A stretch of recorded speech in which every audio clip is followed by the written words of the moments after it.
دنیای آرزویم. بنشین تا با تو بگویم از دنیای آرزویم. دنیایی که از پشت تفنگم میبینمش، وقتی که میجنگم میبینمش، که آنجا دیگر جنگی نه، تفنگی نه، زوری نه تا به زور براندازی. میبینمش که آنجا دیگر سرمایه کار را قیچی نمی کند، کس را کسی اجیر نمیگیرد. آنجا دیگر نیاز را با نان در جنگ نمیبینی. اندیشه ها و پنجه ها و رباط ها میسازند از نان و شادی و دانش و زیبایی هر آنچه را که بخواهی. اما دیگر در هیچ کارخانه نمیسازند، نه قفلی، نه گاو صندوقی، نه دستبندی، نه کلاهخودی. آنجا دیگر پلیسی و آخوندی نمیبینی مگر صورتکایشان را در باغ وحش پارک محله. بنشین تا با تو بگویم از دنیای آرزویم. دنیایی که نام قشنگش را هر شب بر دیوار خانه های فولاد شهر و زورآباد می‌نویسند. نامی که هر صبح عزمی دوباره در دلمان نقش می‌کند. نامی که هر روز بوزینه ها آن را با فرچه هایی چون ریش ها و کینه هایشان سیاه پوش می‌کنند. اما نام قشنگ دنیایم از زیر آن سیاهی ها هم میگوید آنجا هر جا که میروی زیبا شهر است، با مردمی گشاد دل، با خانه هایی سرشار از عشق و دوستی. دیوار خانه ها تازه اگر دیواری باشد گلبافه های اطلسی و شمشادند که مرزهای نازک خوشبختی را نشانه میکنند. آنجا صفای عشق از بند زور و زر، از پیلی دروغ و ریاکاری آزاد است. زن یار و مرد یار هر دو برابر. افسانه نیست این، باور کن این حقیقتی انسانی است. بنشین تا با تو بگویم از دنیای آرزویم. دنیایی که روز اول مهر با آرزوی آمدنش هر سال در 100,000 شهر چراغانی، در بیشمار کارخانه، خیابان، میدان جشن و سرور جهانی برپا می‌کنیم. دنیایی که زیر سوسوی فانوس معدن می‌بینم آسمان چراغانش را. دنیایی که در کویر خشک نفسگیر می‌بینمش به سبزی جنگل‌ها، می‌بینمش به سرخی مشعل‌ها. آنجا من و تو یاریم، آنجا من و تو با همه یارانیم. با من نگو کجاست، همین جاست یار من. دنیای آرزوی من و تو همین دنیاست، روی همین زمین سفتی که زیر پای ماست. تنها باید که زیر و رو شود. آری باید که زیر و رو شود، هرچه زودتر. با دست ما که ساخته ایم و میسازیم باید که زیر و رو شود هرچه زودتر. بگذار تا باز هم با تو بگویم از دنیای آرزویم.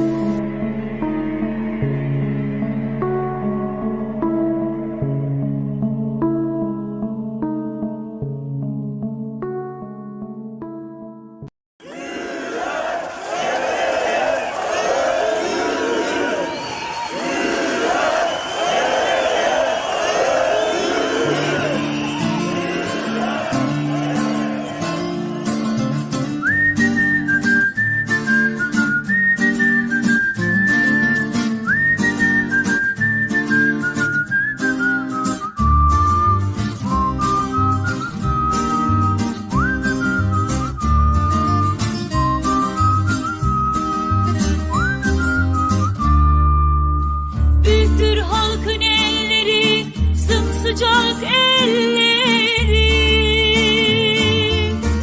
uzanır kör hücreye, sarar yaralı bedeni. Yazılsın bir kez Tarihin ak sayfasına kavga derle deva için, birimiz hepimiz için, hepimiz birimiz için.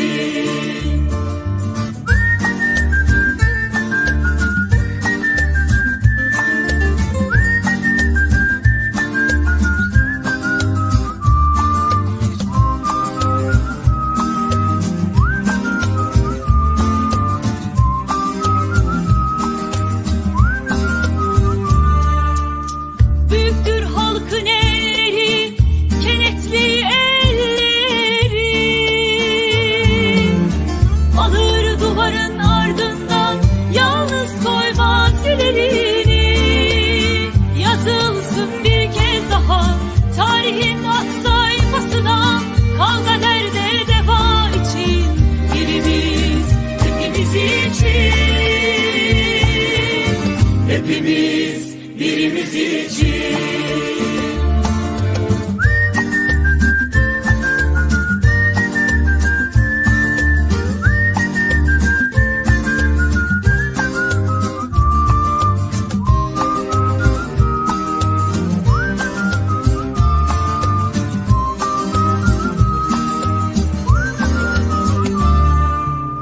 Büyüktür halkın elleri, öfkeli elleri, gururu gecesinin namerdin, adı olur adaletin. Yazılsın bir kez daha tarihin ak sayfasına, kavga derde deva için, birimiz hepimiz için, hepimiz birimiz için. Yazılsın bir kez daha tarihin ak sayfasına, kavga derde deva için, birimiz hepimiz için, hepimiz birimiz için.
بدن هوار بو آزادی جنوبیا بر خودم تا آواتکان من بیتدی نزیندانو اشکنجدان نه اعدامو گل باران چوبدان آداد با او خلقی بو آزادی دینا میدان آزادی آزادی آزادی آزادی آزادی آزادی نویت وند شیرینا یعنی دو ددری باشدی و آزادی و آزادی لسروی رنگ و نجادی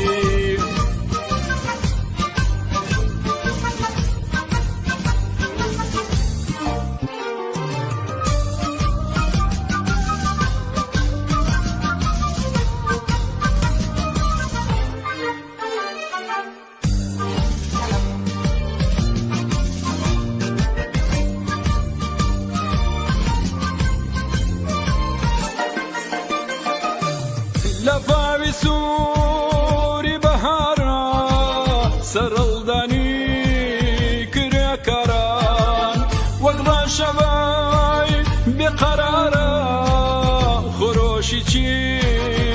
چاوسەوان نیزامی سەر مایەداری لە بونیەدا وە تێدەدەن ئەوە هێزی پڕۆلتەرایە مەرشی ئازایە دیلێ دەدەن ئازادی ئازادی ئازادی ئازادی ئازادی ئازادی ناوێتەوەندە شیرینە یانت بۆ دەدرێ باشادی بۆ ئازادی بۆ ئازادی لەسەر وی ڕەنگ و نەژادی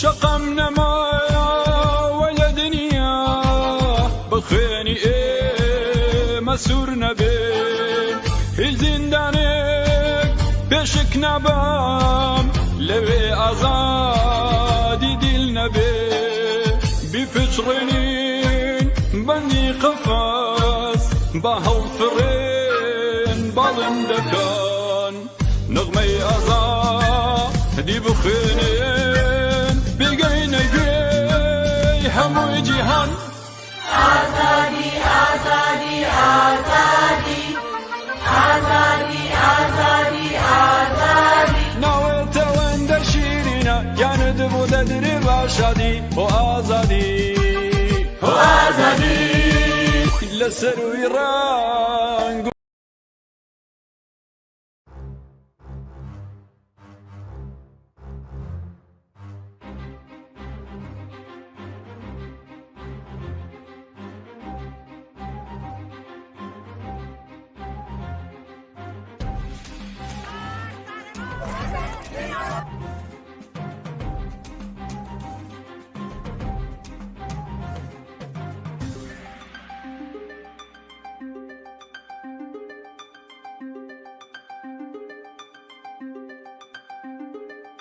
بخوان بخوان بلند بلند برا برا برا برابری قیام شد چه خشم سرا سرا سرا سراسری بهشت زیر پای خود را پس بدون نفس بگیر هر روز میکشند تو را که خواهری که مادری نه فقط زنی بلند بلند صدا صدا به جنگ نه نیما و نه ناقصی برابری تو بیشتری از سنگهایی که به سوی تو زدن کوهی بساز برو به اوج قله یک کوه به جنگ به جنگ به جنگ بگو خواهرم بگو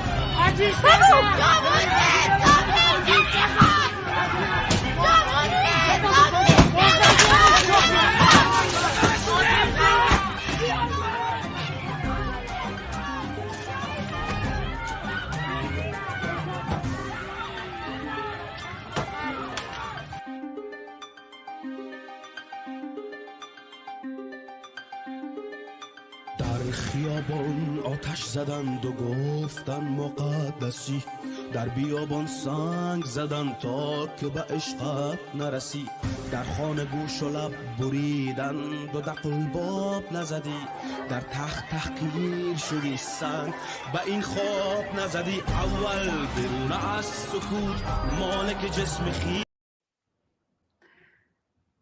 درودهای من را پذیرا باشید بینندگان عزیز تلویزیون حزب کمونیست ایران و کامله. این اعتراض نیست، این صدای انقلاب است. در خدمت شما هستم با برنامه زنده ویژه اعتراضات و اعتصابات در سراسر ایران.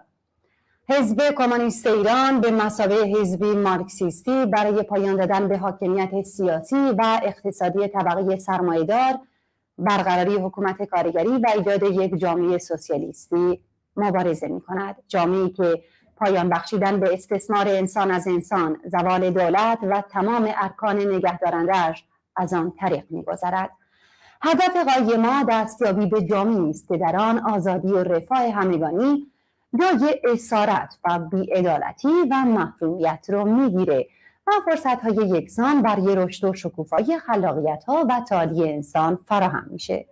جامعه‌ای که در آن هر کس به اندازه توانایی‌اش کار می‌کند و به اندازه نیازش از مواهب زندگی برخوردار می‌گرده و در آن دولتی نیست که بر فراز جامعه قرار بگیره و بند اسارت تک تک افراد آن رو به گذشته‌های استثمار، ستم، خرافه پرستی و جهل گره بزنه.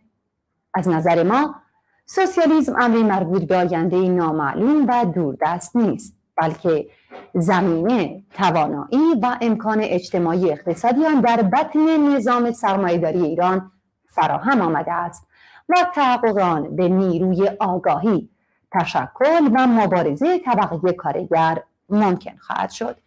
امکانات مادی و ثروت‌های غنی جامعه ایران و همبستگی بین‌المللی ضامن دوام و پایداری آن خواهد بود. در شرایط حاضر این مبارزه از طریق سرنگونی جمهوری اسلامی تداوم می‌یابه و برانداختن این نظام سرکوب و خفقان در ایران هدف بلاواسطه انقلاب کارگری رو تشکیل میده. عزیزان بیننده، در این قسمت از برنامه همراه هستیم با رفیق مصلح شیخ، فعال سیاسی و شاعر از سوئد. رفیق مصلح گرامی، سلام و درود، خیلی خوش اومدید، خیلی میبخشید که معطل شدید. منم سلام دارم برای شما و برای شنونده‌های عزیزتون و سپاسگزارم که این امکان رو فراهم کردید. خیلی خوش اومدید. رفیق مصلح، شما میدونید که امروز وارد 34مین روز از اعتراضات شدیم و 5مین هفته. شما این اعتراضات و اعتصابات سراسری رو چه در سطح ایران و چه پشتیبانی عظیم در سطح جهانی رو چطور ارزیابی میکنید؟ بسیار عالی، بسیار شگفت‌انگیز و دست به نقد یه پیشروی خیلی بزرگ در مسیر مبارزاتی، البته ما میگیم ایران ولی در واقع مسیر مبارزاتی برای آزادی در واقع بخش مهمی از جهان. ما اگه نه ما تا حالا موفق شدیم یه مسیری رو طی بکنیم و در این منطقه حساس از جهان و با زدن زیر این حکومت اسلامی گندیده امپریالیستی، در واقع این یک حکومت مذهبی هم به اون صورت حتی نیست، یک حکومت سرمایه‌داری در بدترین شکل و گندیده ترین شکلش هست که فقط استبداد و هرج و مرج و تاراج سرمایه‌داری رو به اصطلاح حتی نمیتونم بگم آگاهانه، یعنی به ترتیبی که حتی خودشون هم نمیتونن کنترل بکنن و این مبارزات که چپ و راست عنوان میشه بهش نگین اعتراض، اسمش شده انقلاب، این مبارزات روز به روز یا هفته به هفته روشن‌تر جلو میره. بله رفیق مصلح عزیز، خب اعتراضات میدونیم که از اوایل اعتراضات تا به امروز زنان در صف اول مبارزه بودن. شما نقش زنان رو در این اعتراضات و مبارزات چطور ارزیابی میکنید؟ آیا حضور زنان یه حضور سیاسی هستش؟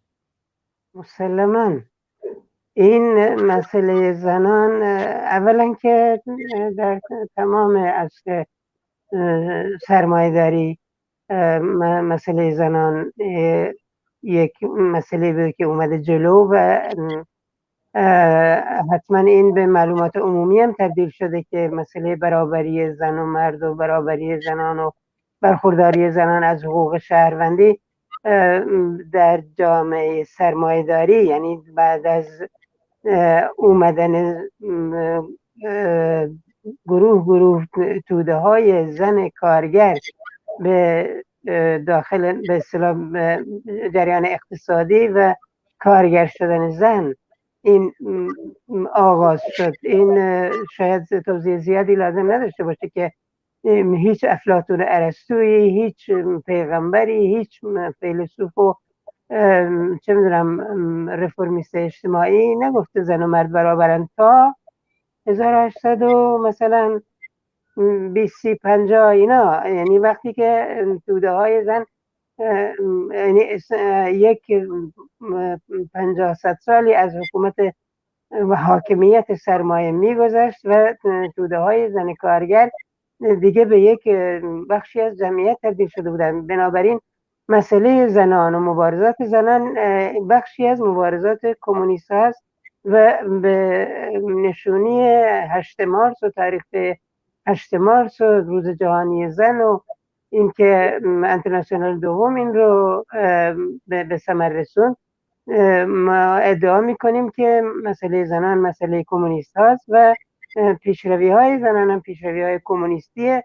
خب البته ما در مقابل فمینیسم قرار میگیریم، ولی به نظر من این جنبش فمینیسم را هم به چالش خواهد کشید و ضعفاش نشون خواهد داد و نشون خواهد داد که راه رهایی زن بدون تعارف همون سوسیالیسم و این مسئله جلو اومدن زنان اتفاقا یه مهر سوسیالیستیه، یه مهر کمونیستی که به این جنبش زده میشه.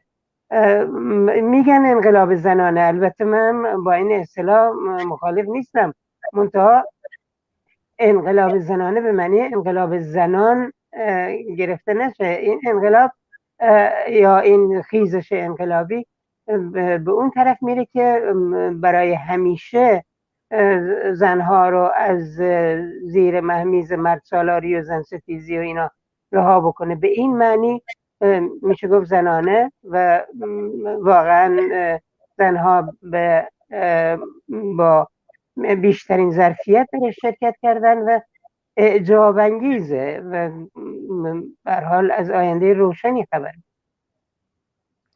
بله رفیق مصلح، به نظر میرسه که جمهوری اسلامی هیچ استراتژی روشنی نداره برای مقابله با این همه اتحاد و همبستگی و در مقابل مردمی که خواهان سرنگونی این رژیم هستند. نظر شما چیه؟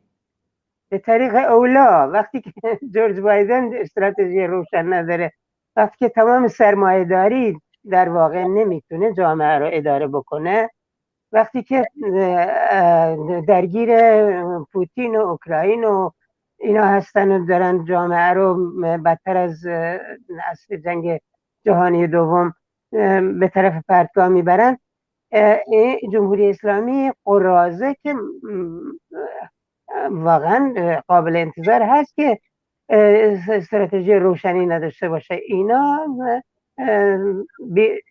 تنها در فکر اینن که چطوری خودشون از این مخمسه نجات بدن و برن مثلا ثروتاشون رو ببرن جاهای دیگه و به هر حال هر چی خرج دارن، هر چی در توان دارن خرج کنن، مصرف کنن که این جنبش رو عقب بزنن.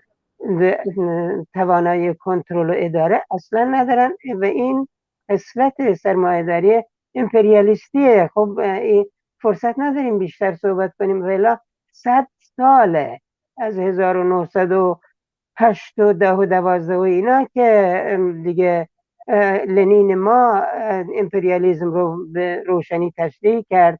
بعد از تشریح های فراوانی که اقتصاددانای کمونیست و چپ و راست و سرمایه‌داری حتی روشن میکردن و ما با توصیف امپریالیسم به عنوان عصر گندیدگی، عصر ناتوانی، عصری که به اصطلاح آچمز میشه از به اصطلاح گندیدگی کارتلا و سرمایه‌داری بزرگی که دیگه عصر رقابت نیست، دیگه عصر شکوفایی نیست، دیگه عصر دموکراسی و آزادی و ارزش‌های لیبرالی نیست، بلکه عصر استبداد به اصطلاح برای سرمایه‌داری شروع میشه و گره میخوره با استبدادهای بزرگی چون تزار روس. خلاصه این فرصت کمه، منتها روشنه، به نظر من روشنتر از هر وقت که سرمایه داری نمیتونه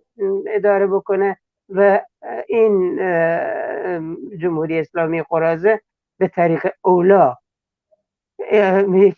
یا طالبان یا خلاص اربابای طالبان، خود ترامپ و بایدن و اینا نتونستن طالبان رو کاریش بکنن. الان مثل سگه ها رهاش کردن تو منطقه، نمیتونن مهارش کنن، نمیتونن اداره کنن، نمیتونن توسط اون سرکوب بکنن. فقط مونده طبقه کارگر که از این چم و خم و از این چالش ها پر تجربه تر و قدرتمندتر بیاد بیرون و به مساف این اژدهای 7 سر سرمایه داری بره که یه سرش طالبان، یه سرش جمهوری اسلامی، یه سرش حشد شعبی و داعش و اینجور چیز هست که ما تجربه ملموس و نزدیکی ازش داریم و ناچاریم ما، متاسفم من، که این مساف طولانیه. نمیخوام برم رو این قسمت بحث، همین قبل که گفتین جمهوری اسلامی نمیتونه کنترل بکنه، واقعیت اصلا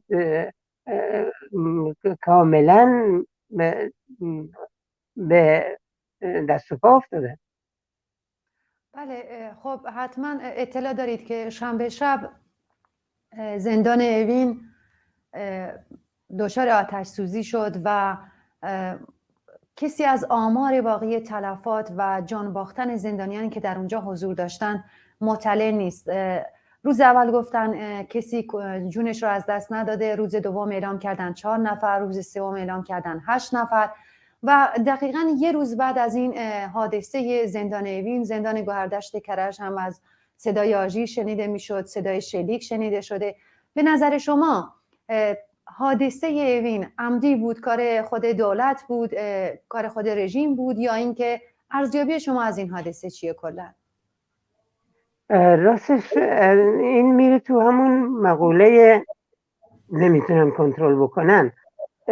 این که مسئولین و اداره زندان ها و قوه قضایی و اینا همش کاریکاتوره، اینا یه عده کلاغ شد دزد و غارت کردن که مسئلهشون اداره نیست، مسئلهشون مدیریت زندان و این حرفا نیست. یعنی اینم نشونش داد کلاردشت یا یه زندان دیگه در رشت یا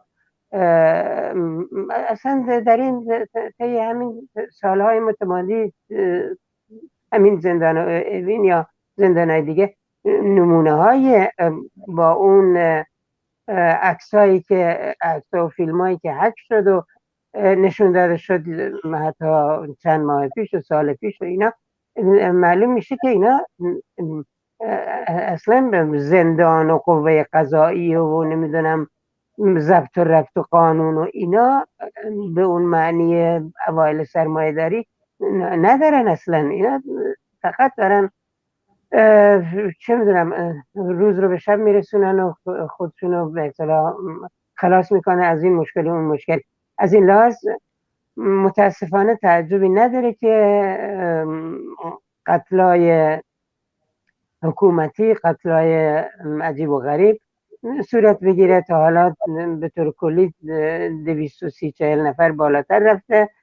خود آمار زندان رو نمیگم، آمار کل تلفات مثلا 30-40 نفر کودک یا زیر 18 سال و خود آمار زندانم نه اون میدونه خودش نه کسی دیگه میتونه دسترسی پیدا کنه. خب ما مثلا باید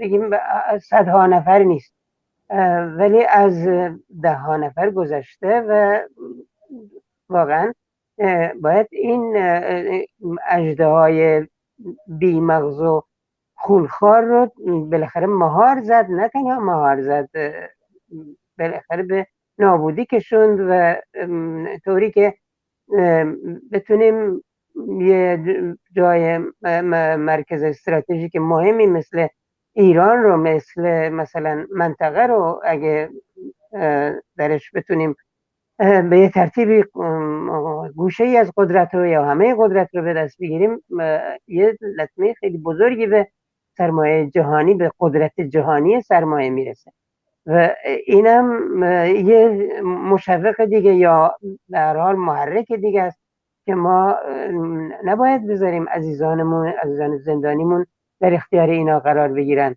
یا ادامه بدن اینا به قدرتشون. یعنی شما میگید که خواست یا شعار آزادی زندانی سیاسی باید به صدر شعارها بیاد و ما خواهان آزادی زندانیان باشیم؟ صدر یعنی خیلی از شعارامون صدره. مسئله تساوی و برابری زن و مرد، زن زندگی آزادی و البته آزادی زندانی سیاسی، البته نانکار آزادی، البته حکومت شورایی، کدوم یکیش صدر نیست. همه این شعارا رو ما هر وقت بتونیم، هر جا بتونیم، هر قدر بتونیم باید به تحقق برسونیم و یه بخشایش به اصطلاح برنامه‌های حداقلی هست. میتونیم متحدینی داشته باشیم از اقشار طبقات دیگه و بخش مهم و آرمانیش، ولی برنامه حد اکثر هست یا بخش حد اکثر برنامه جامعه دنیای بهتر هست که ما باید برای تحققش بکوشیم. هر جا هر قدر قدرت داشته باشیم و هر قدر بتونیم بیشتر پیشروی کنیم و البته آزادی زندانی سیاسی، آزادی بی قید و شرط بیان، آزادی بی قید و شرط سیاسی، اینا از شعارهای اصلی ما هست. بله. خب رفیق مصلح، ما میبینیم که کارگران عسلویه، کارگران نفت و همینطور کارگران در آبادان وارد امروز 10مین روز از اعتصاب خودشون شدن و دیروز هم کارگران فولاد نیریز فارس و همچنین کارگران هفت‌تپه به اعتصاب پیوستن. به نظر شما پیوستن کارگران صنعت‌های کلیدی از جمله نفت به این اعتراضات و اعتصابات چقدر میتونه تاثیر مثبت بر روند پیشروی یا پیشروی این اعتراضات و اعتصابات بذاره؟ این مسرت بخشترین قسمت های این پیشروی هاست. طبقه کارگر ستون فقرات اقتصاد هر جامعه ای هست و اگه بتونه کنترل اقتصاد رو به دست بگیره، به این معنی که جایی که میخواد اعتصاب بکنه، جایی که میخواد توقف تولید، جایی که میخواد تولید کنه به میل خودش به جای خود، منتها الان برای به زانو در آوردن، همونطوری که تجربه آخرین ماهای زمان شاه نشون میداد، کنترل اقتصاد و بستن راه درآمد اقتصادی اینا خیلی خیلی مژده‌بخشه. منتها این واقعیت رو باید در نظر داشت که جمهوری اسلامی یک به اصطلاح تکامل و رشد و توسعه دیکتاتوری شاه بود.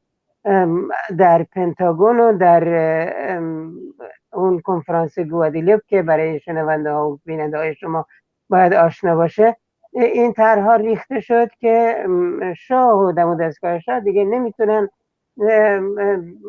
اداره بکنن و اینو باید به یه رژیم سخیفتر و سنگدلتری سپرد که دستگاه آخوند شیعی برای اونا نامزد خوبی بود و ارتش رو به اصطلاح تحویلش دادن بدون هیچ قید و شرطی و بدون حتی اینکه ضمانت بگیرن. اون نوکرای قدیمشون رو بردن دست اعدام کردن.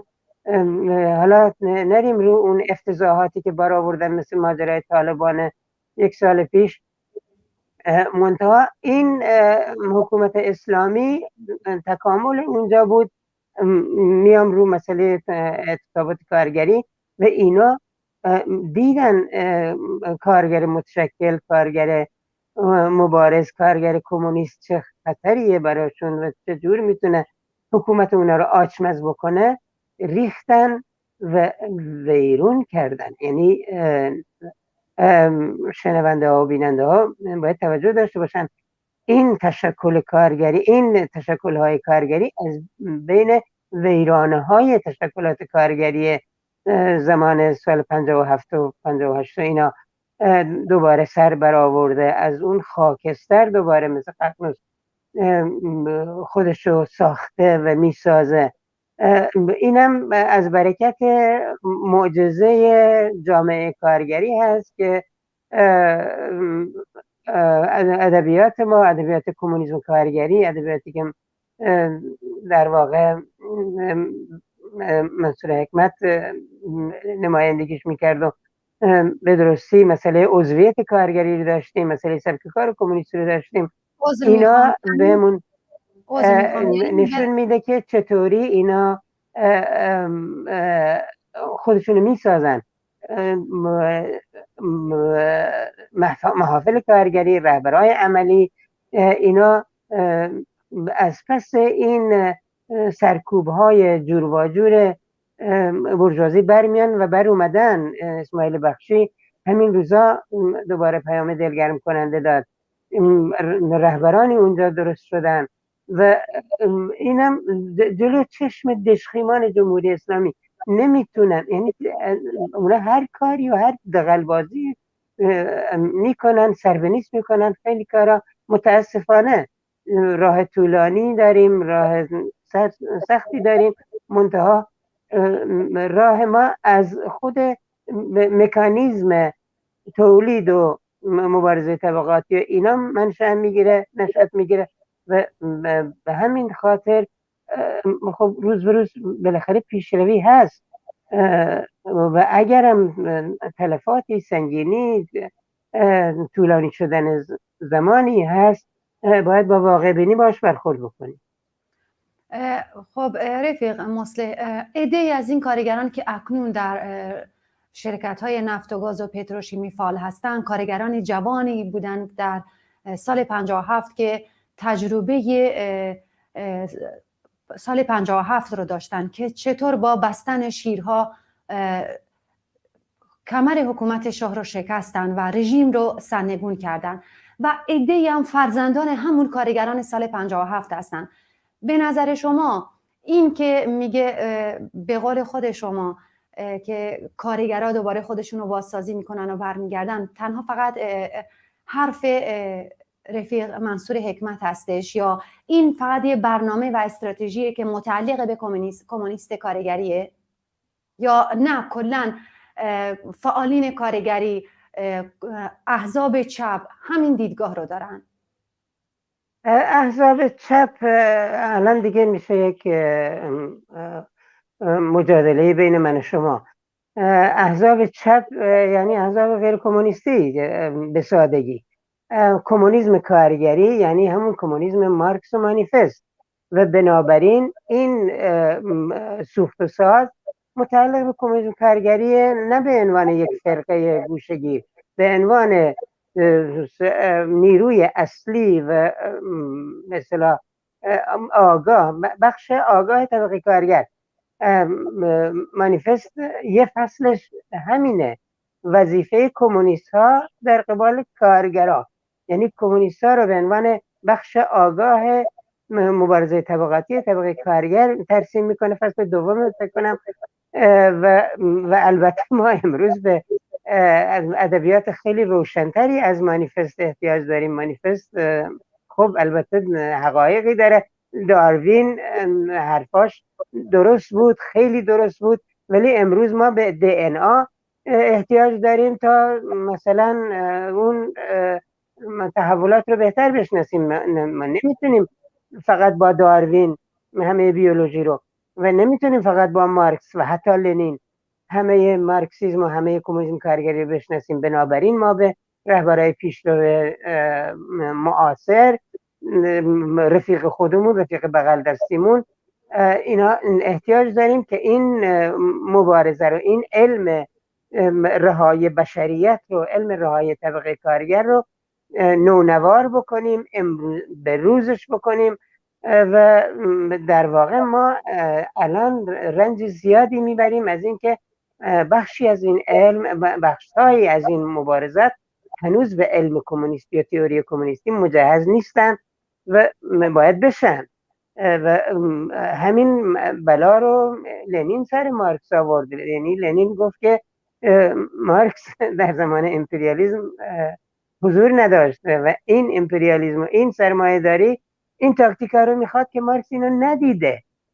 نه اینکه تقصیر مارکسه، نه اینکه از به اصطلاح رشادت و چه میدونم عبقریت به عربی میگن از نبوغ مارکسی چیزی کم شده باشه. منتها وقتی اون امروز نبوده، حالا 1920 شما بگید، وقتی نبوده خب ما به یه چیز جدیدی احتیاج داریم، به تکامل و تغییر و تکامل ذات هستیه به قول همون مارکس.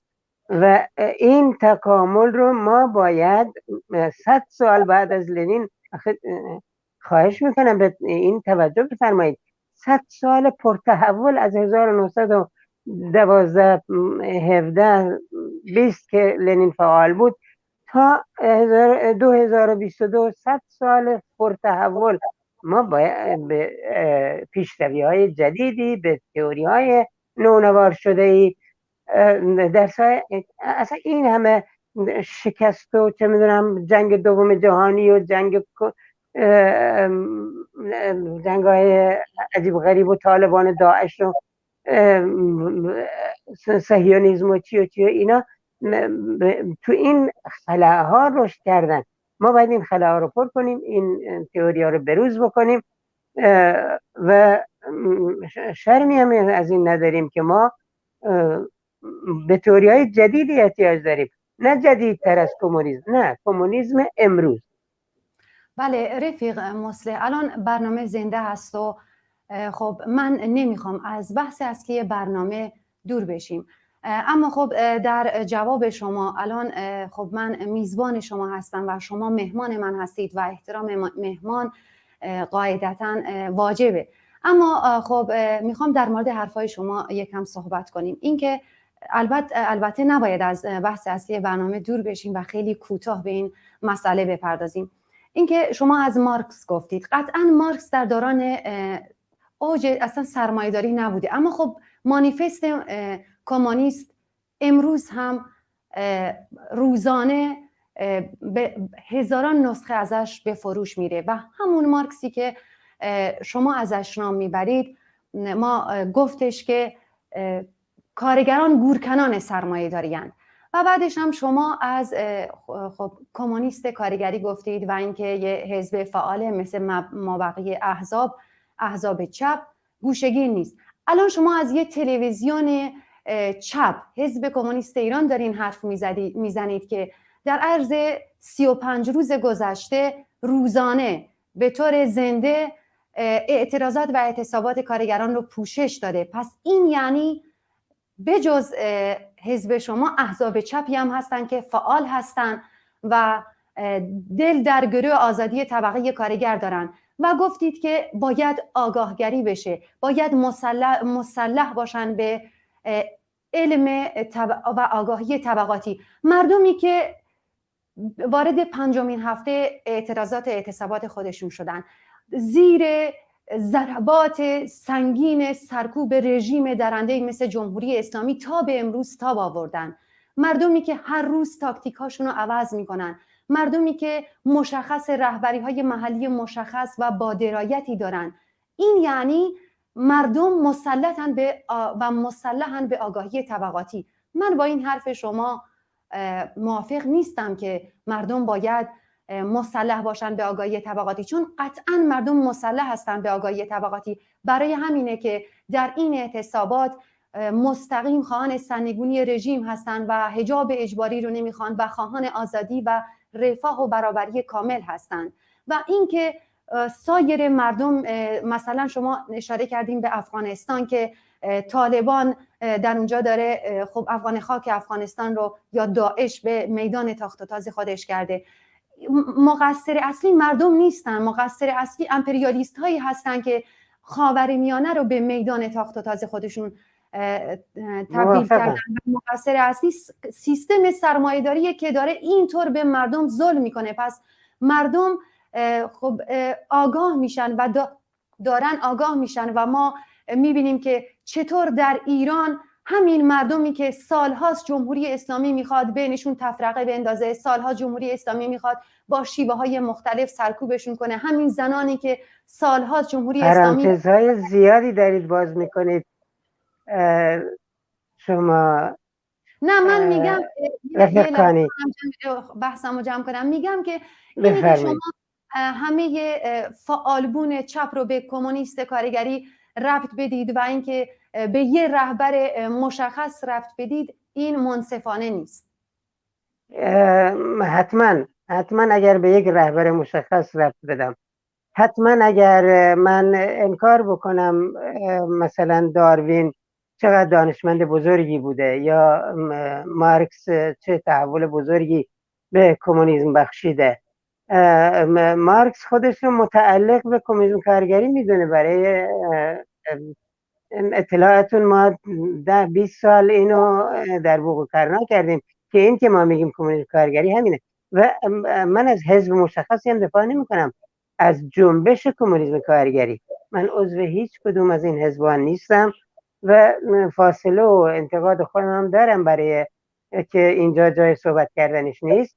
منتها چیزی که ما خواستیم نمایندش باشیم جنبش کمونیسم کارگری بود، یعنی جنبش کمونیستی بین کارگرای معترض به سرمایه‌داری. کارگرایی هستن، همون مانیفست فصل سومش میگه کارگرایی هستن که به شیوه فئودالی مخالف سرمایه‌داری هستن، کارگرایی هستن خرد بورژوازی تو نمیدونم پراتیک و تئوریشون هست و ما کارگرای کمونیست رو میخوایم تقویت بکنیم. این باید حرف خودش رو بزنه و این مانیفست حرف اوناست. ما از اینجا حرکت کردیم و اومدیم تا اینکه لنین هم خیلی از چپ‌های زمان خودش رو نقد کرد، همون نارودنیک ها که خیلی هم فعال بودن در انقلاب 1917 تا قبل از انقلاب اکتبر. و این چپ و کمونیسم یک مقوله نیست. کمونیسم مقوله‌ایه و البته در برنامه حداقل با چپ ها نقاط مشترک داره: آزادی بیان، آزادی زندانی سیاسی، تساوی زن و مرد. اینا برنامه حداقل ماست و برنامه حد اکثر اون چپ هاست. متاسفانه ما یه برنامه حد اکثری هم داریم که سوسیالیسمه و اینها رو در خدمت اون برنامه حد اکثر میبینیم و جلو میبریم. تساوی زن و مرد یک مبارزه کمونیستی بوده و هست. منتها فمینیستا میخوان بگن که ماده، جنس ماده، کلمه فمین یعنی همین، یعنی به جنبه بیولوژیک زن تأکید میکنن، نه جنبه سوسیال و اجتماعی زن که زن استثمار شده باشه و اقتصاد و قید و بند اقتصادی و خانواده و نهاد خانواده و مرد سالاری و زن ستیزی، در حالی که زنایی هستن که زن ستیزن، نخست وزیرن، مارگارت تاچرن یا خواهر زینبن یا اینا. و من و شما موافقیم در این زمینه که فمینیسم گمراهی این وسط.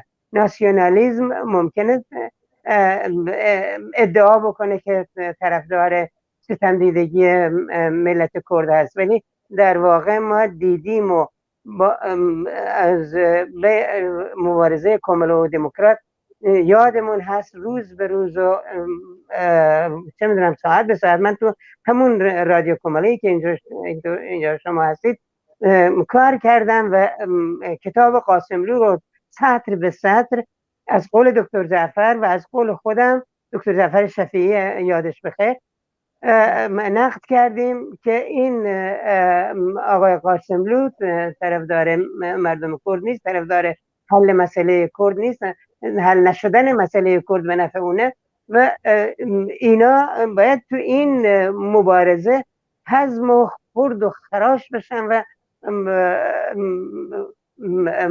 مبارزه ما بیاد جلو که اگر یعنی که ستمدیدگی ملت کرد رو فقط ما میتونیم به اصطلاح حل بکنیم، ستمدیدگی زنان رو فقط ما میتونیم حل بکنیم و مسئله زنان مسئله ماست، مسئله ملت کرد مسئله ماست، نه مسئله دموکرات، نه مسئله چپ ها تا آخر. چپ ها تا آخر نمیان و حزب شما یک حزب چپ امیدوارم نباشه، امیدوارم یک حزب کمونیستی باشه، همونطوری که از اسمش هست. و من بقیه حزب‌ها رو هم متاسفانه حزب چپ میدونم، نه اون حزب کمونیست کارگری که برو اون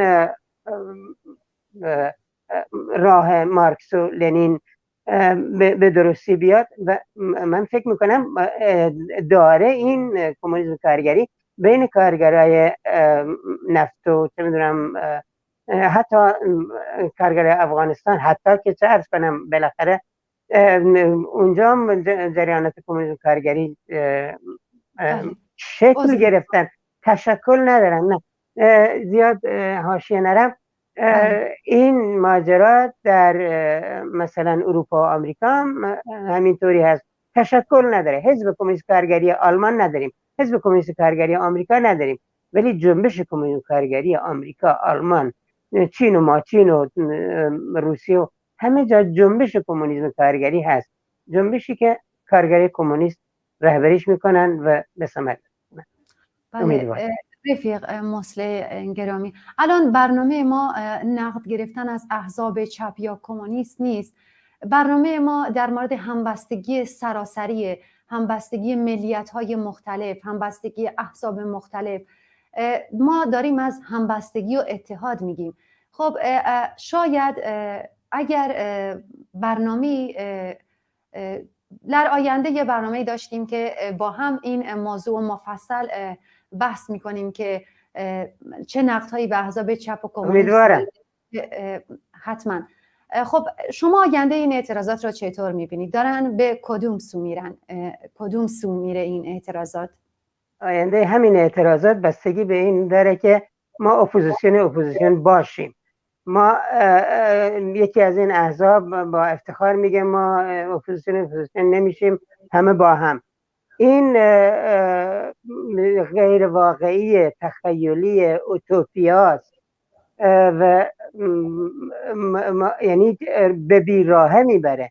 به این خاطر در همین حین که ما جلو میریم، لنین قبل از اینکه به قدرت برسه کنار دستش نارودنیکا رو نقد میکرد و کتاب دربارشون نوشت. اینه که ما ضمن این که جلو میریم نشون میدیم که این راه فمینیستی، راه ناسیونالیستی، راه به اصطلاح چپ و اینا نصف راه. ما راه رو تا آخر باید بریم و اینجوری ما از رنج ها کم میکنیم، اینجوری ما رنج کمتری میبریم. و اینه که آینده این جنبش رو من در همون میبینم که مردم هرچه آگاهتر، هرچه طبقاتی تر، هرچه بیشتر نزدیک بشن به برنامه حد اکثر ما و بقیهش که میفرمایید ما همه با هم و اینا، ما با فرمول اتحاد عمل اینا رو جلو میبریم. رهبران حزب شما هم اینو میگن، اتحاد عمل رو ما میتونیم با هر حزبی ناسیونالیست غیر و ذالک میتونیم مثلا بیاد. ما اون وقتا حزب دموکرات رو که با ما میجنگید دعوت میکردیم بیا امضا کن آزادی بیان. حزب دموکرات میتونه آزادی بیان رو امضا بکنه و کم ضررتر بشه و به ما حمله نکنه، پیشمرگای ما رو نکشه. میتونست همون وقت.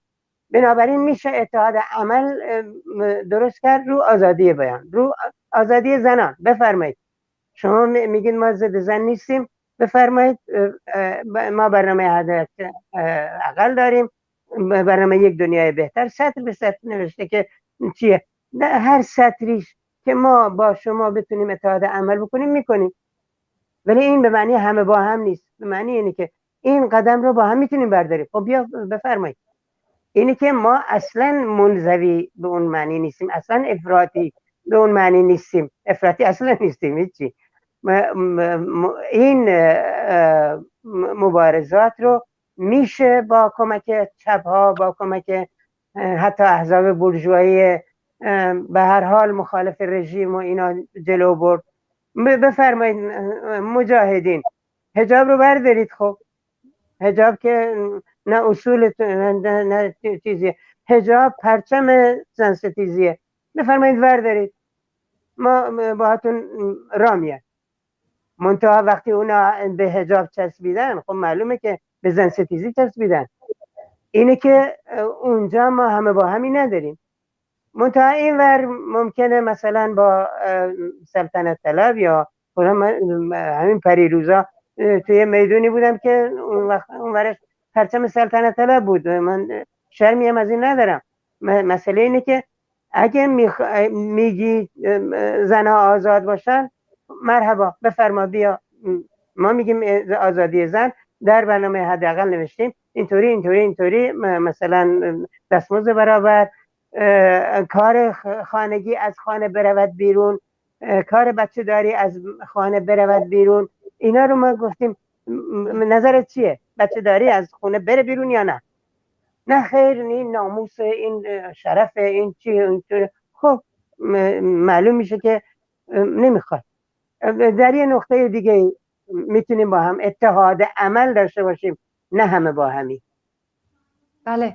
خب راجع به حرفی که شما زدید، این عملکرد و استراتژی و برنامه احزابه که در آینده مردم میتونن با توجه به اونا و عملکردشون حزب مورد علاقه‌شون قبول کنن. خوشبختانه مردم اکنون اونقدر آگاه هستن که تو خیابون ها هستن و آگاه‌تر میشه. زیر سوال قطعاً و خواهان آزادی و برابری هستن. بله، سپاسگزارم از حضورتون. رفیق مصلح شیخ از سوئد. مصلح ربوار. مصلح ربوار. من شناسنامه‌م هم شده ربوار. اون شیخ رو دیگه لازم نیست تکرار بکنیم. البته من متشکرم از شما، چون خیلی ها ممکنه با این اسم منو بهتر بشناسن، اسم سابق منه. منتها گفتم که مصلح ربوار اسم فامیل منه. خیلی متشکرم از این امکانی که به من دادید و امیدوارم فرصتهای دیگه پیش بیاد که ما روشن بکنیم، سوء تفاهمی نباشه. من همونطوری که با روی باز با شما میشینم و صحبت میکنم، خب موارد اختلافی هم هست، میتونیم روشن صحبت بکنیم. به قول خودتون مردم آگاهن و آگاهتر میشن و خودشون قضاوت میکنن. بله، باید ببخشید، من فکر کردم که روار تخلص شماست، به همین خاطر. تخلص من بود، درسته، ببخشید من قطع میکنم. تخلص من بود، منتها وقتی من دیدم میتونم این رو اسم فامیلم رو عوض کنم، در 25-30 سال پیش این اسم فامیل رو عوض کردم. الان رو آیدی کارت من هست که مصلح ربوار. ربوار اسم شعری من هم بوده و هست کماکان، منتها اسم فامیلم هم هست. اینطوریه. بله، ممنونم که دعوت ما رو پذیرفتید و امیدوارم در برنامه‌ای که مختص به موضوع نقد و انتقاد و پیشنهاد باشه با هم صحبت کنیم. حتما.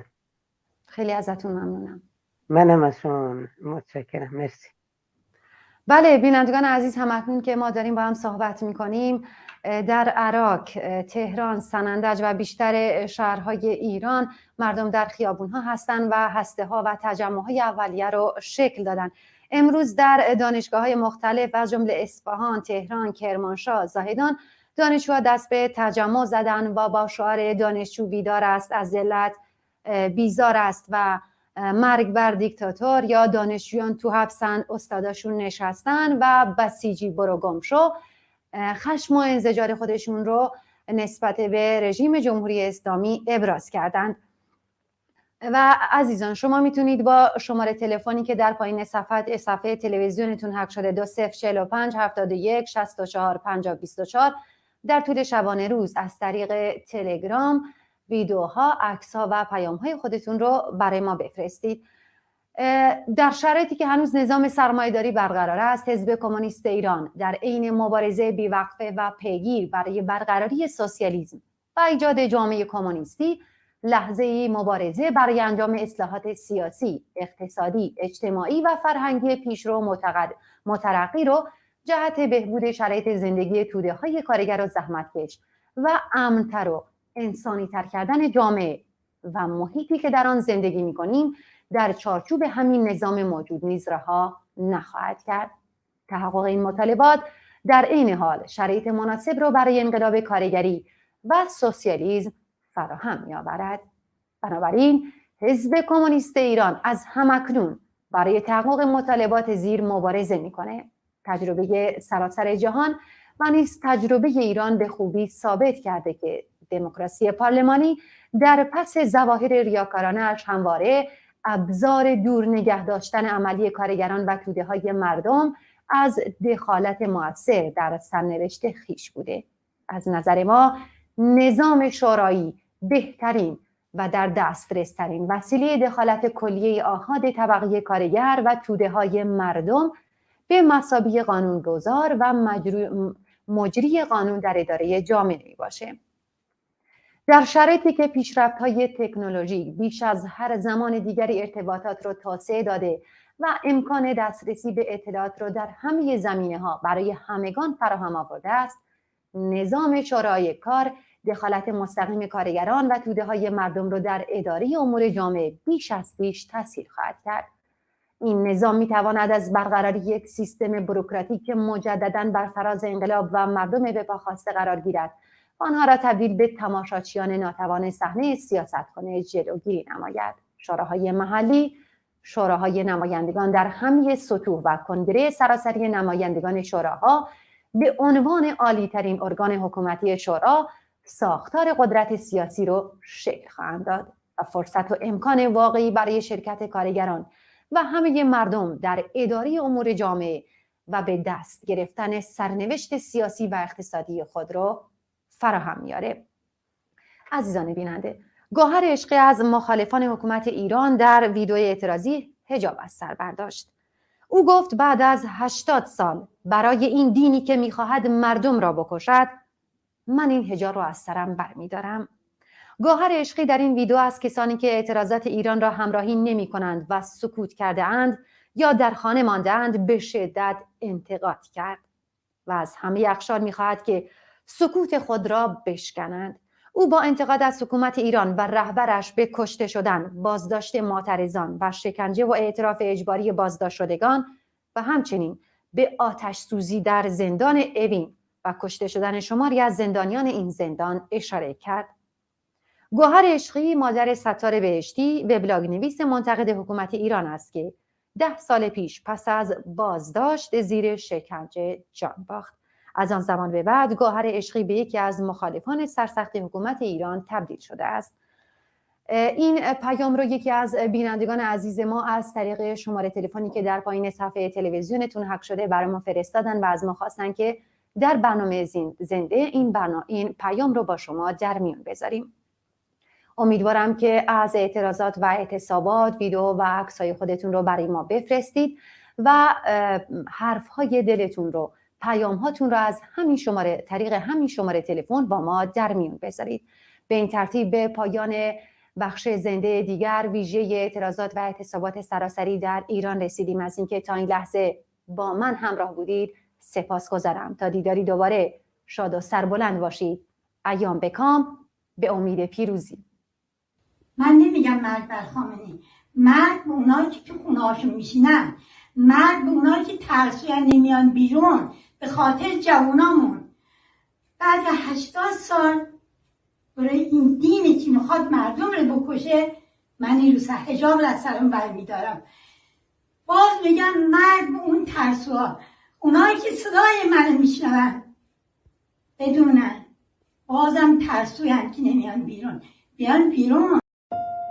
برای توی کوچه رقصیدن، برای ترسیدن به وقت بوسیدن، برای خواهرم خواهرت خواهرامون، برای تغییر مغزا که پوسیدن، برای شرمندگی برای بیپولی، برای حسرت یک زندگی معمولی، برای کودک زباله‌گرد و آرزوهاش، برای این اقتصاد دستوری، برای این هوای آلوده، برای ولیعصر و درختای فرسوده، برای پیروز و احتمال انقراضش، برای سگهای بیگناه ممنوعه، برای گریه های بیوقفه، برای تصویر تکرار این لحظه، برای چهره‌ای که میخنده، برای دانش آموزا، برای آینده، برای این بهشت اجباری، برای